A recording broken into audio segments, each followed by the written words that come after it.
Olá, pessoal! Vamos então dar início à nossa aula referente à contestação trabalhista, a como redigir a nossa peça prático-processual de contestação numa ação trabalhista. Assim como todas as petições que temos visto até então e também em outras áreas do direito, a nossa petição, a nossa contestação, ela vai iniciar pelo endereçamento. Então, primeiro, o endereçamento. Nós vamos indicar o número do processo, porque afinal de contas a ação já foi ajuizada, já tem número do processo. Isso se o caso concreto indicar o número do processo. Senão a gente vai colocar processo número, 3 pontinhos. Qualificação das partes, fulcro e nome da peça. A estrutura de uma reclamação trabalhista, ela inicia pelas preliminares. Então, passado esse primeiro momento de endereçamento, qualificação, nome da peça, número do processo, primeiro ponto que nós vamos chegar abrangendo na nossa contestação são as preliminares.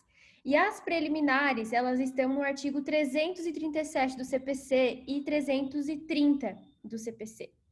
As preliminares, elas vão ensejar, em sua maioria, a extinção do processo sem resolução do mérito, que são a inépcia, a perempção, a litispendência, a coisa julgada e a convenção e a arbitragem.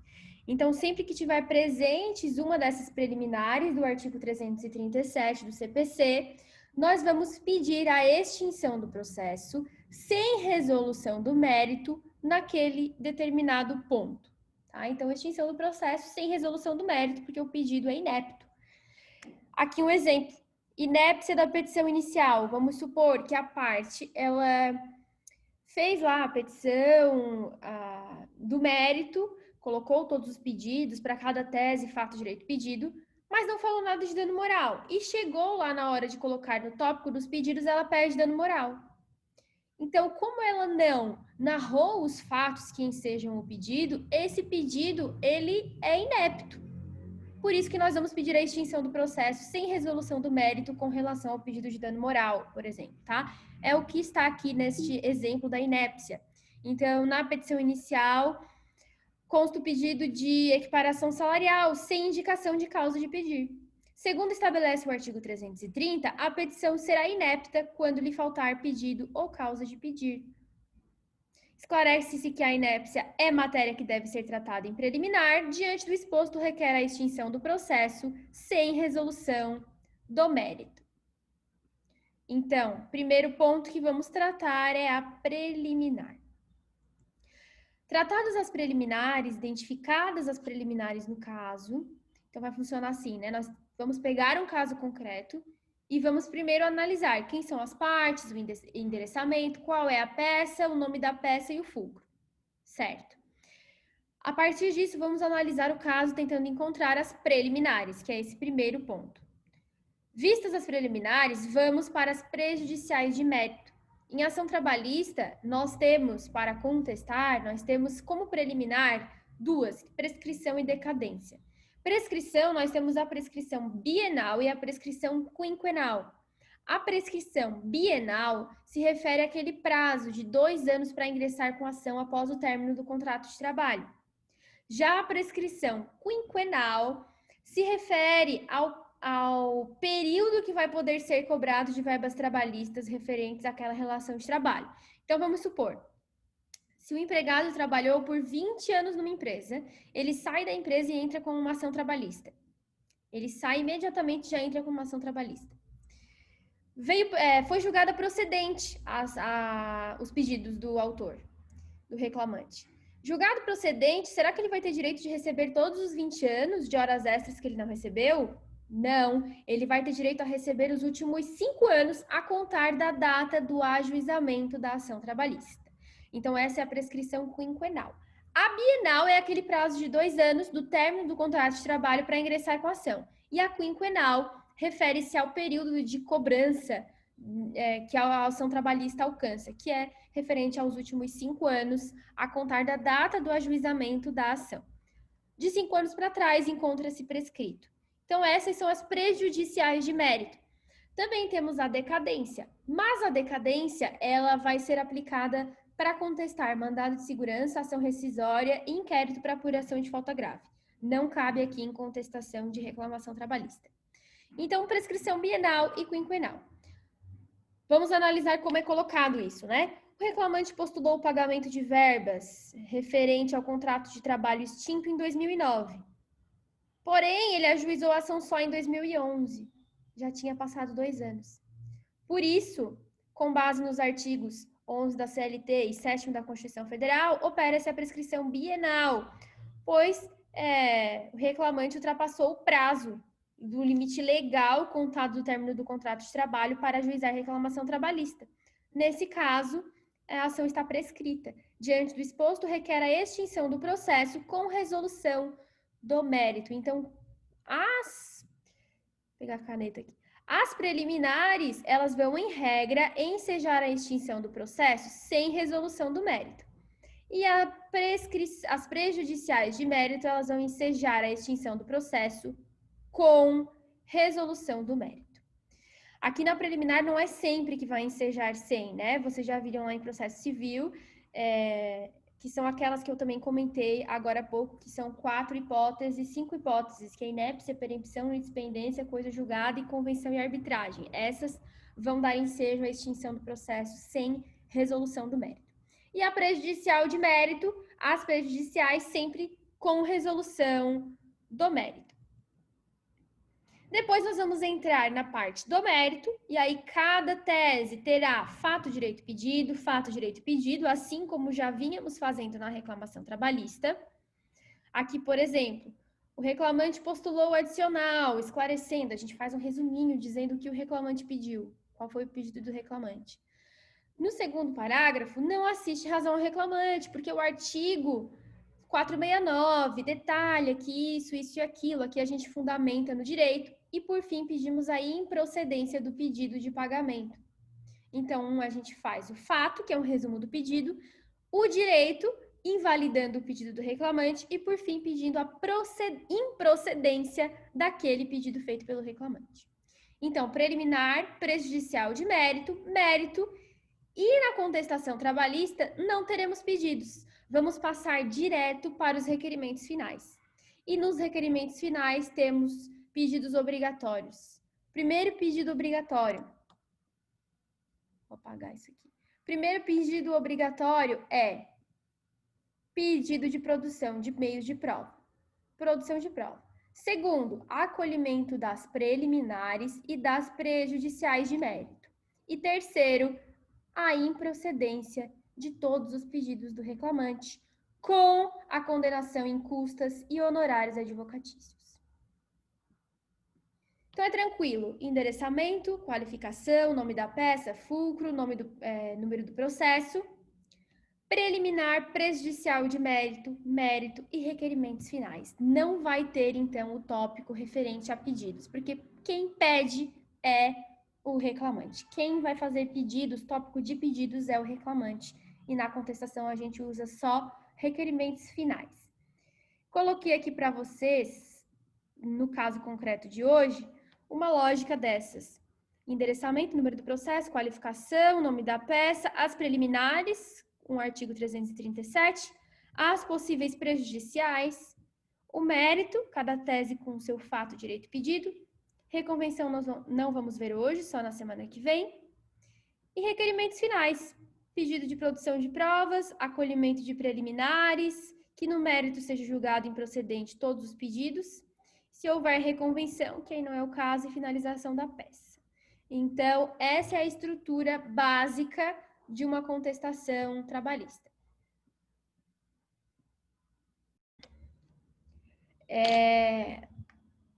Analisando um caso concreto, dando início agora a essa segunda parte da aula, sempre que nós formos analisar um caso concreto para fazer a petição, seja um caso real, uma reclamação trabalhista que chegue até nós, ou seja, uma peça numa prova, um caso como esse, né, simulado numa prova, a gente vai ter que ler o caso, primeiro identificar os pontos básicos, que é o endereçamento, quais partes está sendo tratada, a quem se refere esse caso, quem é o reclamante, quem é o reclamado, qual é a peça que a gente vai precisar fazer, qual o fulcro da peça, Então, identificando tudo isso primeiro, a gente começa já a ficar mais calmo. Isso também em provas, principalmente, né?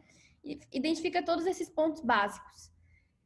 A partir do momento que a gente já identificou isso, a gente passa para as preliminares. Para verificar se tem algum pedido que não tem fundamento, que não foi explicado, porque uma coisa é jogar ali um pedido vago, outra coisa é contar um fato e fazer um pedido, justificando com um direito. Esse nexo, ele precisa estar presente numa reclamação trabalhista. Lembrem que eu falei isso para vocês na aula de reclamação trabalhista. Não basta jogar ali o direito e pedir. Eu preciso demonstrar que o meu fato tem relação com o direito e que isso justifica o meu pedido. Quando eu estou lendo uma reclamação e eu vejo que está mal fundamentado, o fato não tem relação com o pedido, aí eu posso pedir como preliminar a inépcia da petição. Então, a gente vai lá para o 337 e tenta identificar ali se tem uma inépcia, se tem expendência. Em geral, deixa eu abrir aqui. Se tem coisa julgada, que aí vai aparecer que esse pedido já foi alvo de processo anterior que transitou em julgado, com sentença transitada em julgada. Então, a gente vai passando o olho ali no 337 e vendo se a gente consegue identificar alguma dessas situações de preliminares dentro do caso concreto. Vamos começar, então, fazendo essa análise no caso de hoje, tá? Nos autos da reclamação trabalhista, já temos aqui a reclamação trabalhista. Número. Movida por Severo Reis. Nosso é o reclamante nessa ação trabalhista. Em face de sociedade empresária transportadora rápida, reclamada. Em trâmite na 15ª Vara do Trabalho de Criciúma. Endereçamento. A dinâmica dos fatos e dos pedidos foram articulados da seguinte maneira. O trabalhador foi admitido em 13/5/2009, recebeu aviso prévio em 9/11/2019. Aqui a gente já consegue ver, olha, ele tem um grande tempo de contrato de trabalho. Se ele tem um contrato tão longo, vai ter prescrição quinquenal nessas verbas. Então, quando a gente vê que o contrato passa de 5 anos, a gente já consegue ver que tem prescrição quinquenal. Admitido em 13/5, recebeu aviso prévio em 11/2019 para ser trabalhado e ajuizou a demanda em 20/4/2020. Então, ele foi admitido em 13/5/2019, recebeu aviso prévio em 9/11/2020. Exercia a função de auxiliar de serviços gerais. Requereu sua reintegração. 2019. Requereu sua reintegração porque em 20/11/2019 apresentou candidatura. Então, o primeiro pedido do reclamante aqui que ele fez é reintegração. Então, se ele fez o pedido de reintegração, teoricamente a gente precisa contestar. Isso a gente já sabe. Então, a primeira coisa que a gente faz é escrever aqui, tese. Reintegração. Só uma informação, a professora leu na data de admissão ano 2019 e no 2009. texto consta 2009. É 2009. Ok. É 2009, correto. Obrigado. Nada. Então, a gente vai analisar aqui, a gente já percebe que ele fez um pedido. Reintegração. Será que eu tenho que contestar esse pedido? Vamos ver. Por que ele pediu reintegração? Ele pediu reintegração apresentando candidatura ao cargo de dirigente sindical. Ou seja, ele recebeu o aviso prévio em 9/11 e se candidatou em 20/11, depois de ter sido demitido, de ter recebido o aviso prévio. E aí, com relação a essa tese, vocês encontraram?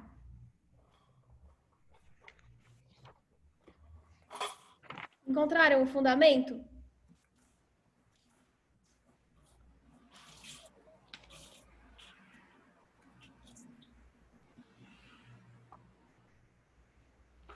Eu Vamos não. lá. Não deu tempo. Me enrolei aqui, não consegui. Não conseguiu? Tá. Alguém encontrou o fundamento? Como que a gente vai contestar o pedido de reintegração?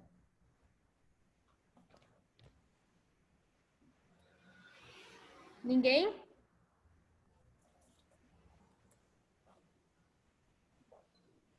Não.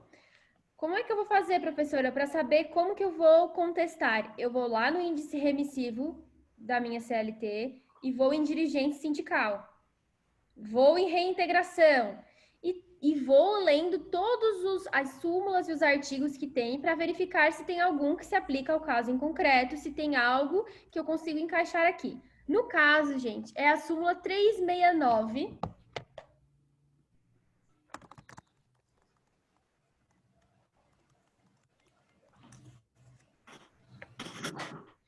A súmula diz que o registro da candidatura do empregado a cargo de dirigente sindical, durante o período de aviso prévio, não lhe assegura a estabilidade, nos termos do artigo 543, sendo inaplicável a regra do artigo 543 que confere estabilidade ao dirigente sindical. Então, ele pediu estabilidade, dizendo que ele apresentou a candidatura no período do aviso prévio. E a súmula diz que o registro da candidatura no aviso prévio não garante a estabilidade no emprego. Não enseja estabilidade no emprego. Então, esse já vimos que temos que contestar. Meio que lógico, né? Senão todo mundo ia se candidatar Claro, na super. CIPA aí.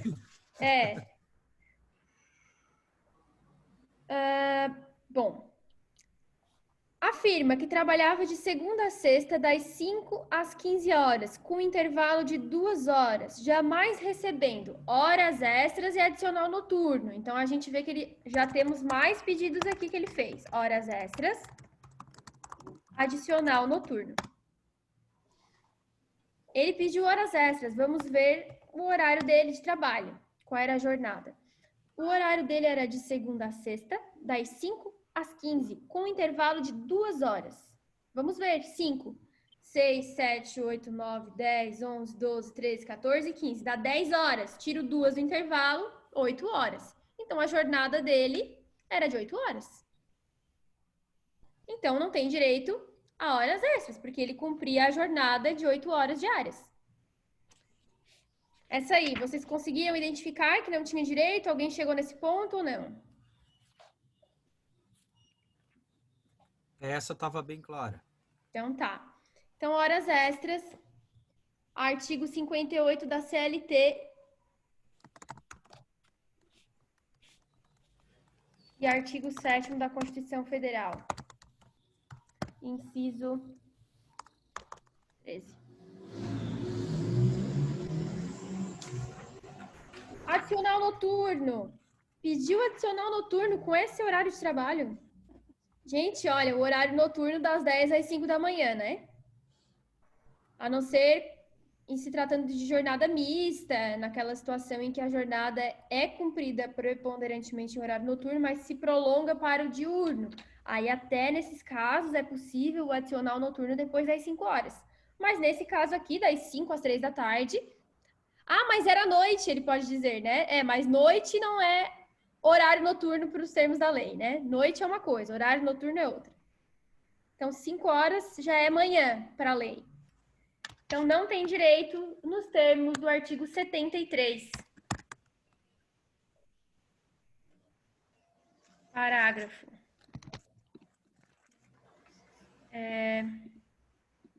Segundo da CLT.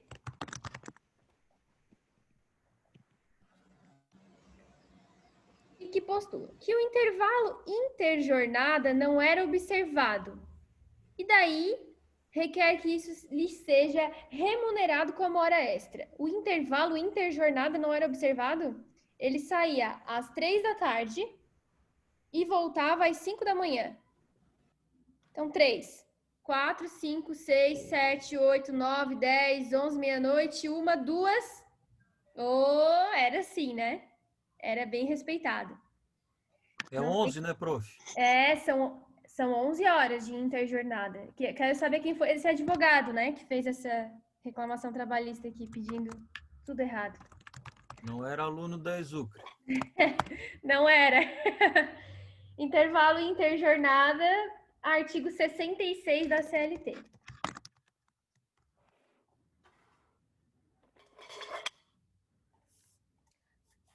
advogado como advogado, apresente a medida processual adequada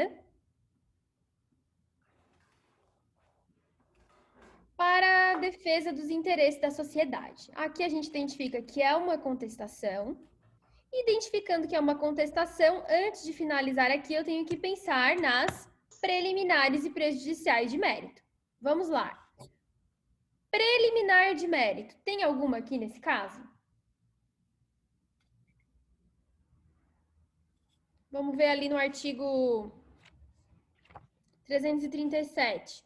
Não tem nada que mencione nulidade, incompetência, não tem nada que fale de valor, inépcia da petição inicial por conta de pedido, não tem nenhum indício, não tem litispendência, coisa julgada, não tem nenhuma preliminar.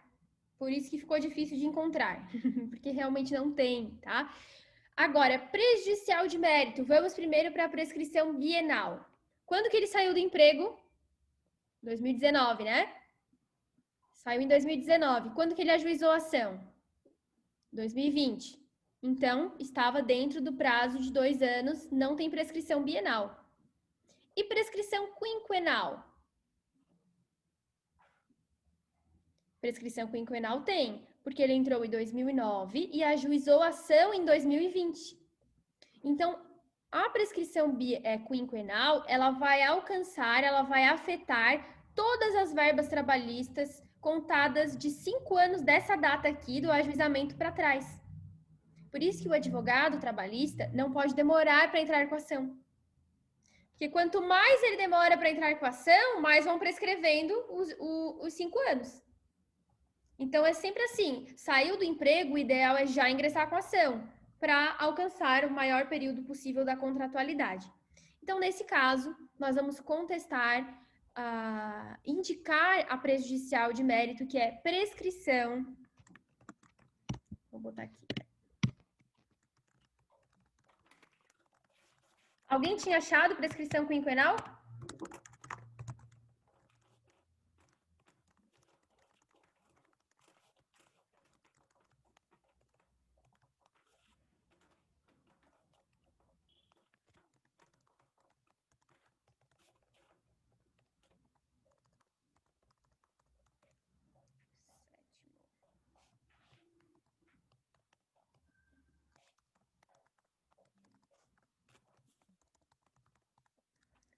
Prescrição quinquenal. E, gente, o pedido de prescrição quinquenal, ele será feito pedindo a extinção do processo com resolução do mérito. Lembrem que prejudicial de mérito sempre é com, olha só, o nomezinho, é prejudicial de mérito. Eu não estou falando de um aspecto processual que vai extinguir sem julgamento. Aqui, o próprio nome já diz, ó, é prejudicial de mérito, ou seja, resolve o mérito. Se eu estou alegando prejudicial de mérito, vai resolver o mérito. Então, vai ser extinta com resolução do mérito. Entenderam? É um macetezinho assim para pensar, né? Prejudicial de mérito resolve o mérito, então é com resolução do mérito. O pedido de extinção com resolução do mérito para as verbas, com relação, né, às verbas trabalhistas referentes a 5 anos anteriores ao ajuizamento da ação. Não precisa indicar data, tá? Outra coisa, gente, que às vezes me perguntam, professora, mesmo que tenha prescrição bienal e quinquenal, mesmo que tenha bienal, por exemplo, né, que já não poderia nem ter entrado com a ação, eu sou obrigada a contestar o mérito? Sim, né? Então, mesmo que seja ali um caso de prescrição bienal, faz 5 anos que saiu do emprego e agora que ingressou com uma ação trabalhista, por exemplo, tá prescrita, né? Prescrição bienal. Mesmo assim, a gente vai ter que adentrar no mérito e contestar todos os pedidos do mérito. Tá? Deixando isso bem claro. Então, é isso. Depois dessas teses que vão no mérito, a gente entra nos requerimentos finais, que são aqueles que já vimos aqui, até a finalização da peça. Então, gente, quem está aqui assistindo a aula e quem puder fazer hoje, é melhor para vocês. porque muitas vezes eu vejo que o pessoal até poderia fazer no dia da aula, mas acaba deixando para fazer durante a semana, achando que vai ser mais benéfico, fazer com mais calma, mas não, o ideal é fazer agora, que a gente acabou de ver, já pratica, já faz ali rapidinho, não é difícil, é uma petição que é bem ok de ser feita assim agora até o final da tarde, então tô só encorajando quem puder e tiver esse tempo para que faça no horário de aula para ter mais proveito, até porque se fosse presencial era assim que seria feito, né? A aula e logo em seguida já fazer a peça e praticar o aprendizado obtido aqui com a aula. Bom, gente, eu espero que vocês tenham entendido a lógica da contestação. Tem o material, tem o modelo e tem a estrutura aqui das teses também que vai ajudar vocês. Dúvidas?